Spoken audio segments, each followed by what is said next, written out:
Ang una nilang balak sana ay sumama sa Iglesia ni Cristo para magprotesta kontra korupsyon dito sa Luneta, pero nang sila raw ay gumawa ng liham para payagan silang sumama, ay hindi ito tinanggap o na-decline ng Iglesia ni Cristo.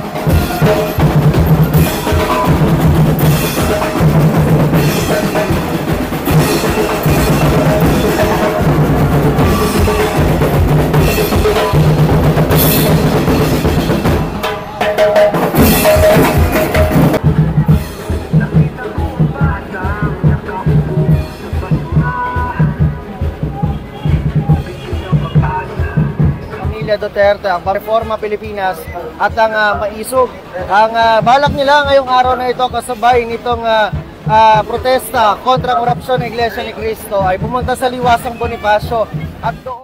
So yun, welcome back to the channel. So ayan, as we all know, merong 3-day rally for accountability and transparency ang INC sa Luneta Park.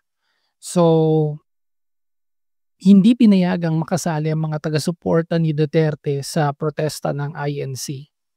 So, ayan, sa ilang videos makikita na meron silang nilagay na mga barricade at ang mga taga-suporta ng pamilya Duterte ay hindi pinayagang sumali sa mas malaking protesta na pinamumunuan ng Iglesia ni Cristo. So, ayon kay Daniel Nobleza, tagapagsalita ng Reforma Pilipina at Akbang Maisog, tinanggihan sila ng mga tagapag-organisa ng INC dahil nananawagan sila para sa pagbibitiw ni Pangulong Ferdinand Marcos Jr. Sinabi ng leader ng INC na ayaw nilang mahaluan ng anumang kulay pampolitika ang kanilang pamprotesta sa Luneta dahil meron silang sariling program. Bagamat iginagalang ng grupo ni Nobleza ang posisyon ng INC at sumunod sila sa pamamagitan ng paglipat ng kanilang pagtitipon sa Liwasang Bonifacio, sinabi niyang patuloy silang nananawagan kay Marcos na bumaba sa pwesto. Bandang 3:00 ng hapon, tinatayang 130,000 katao na ang nagtipon-tipon sa Quirino Grandstand. And as we speak, roughly over 500,000 na ang nasa Luneta.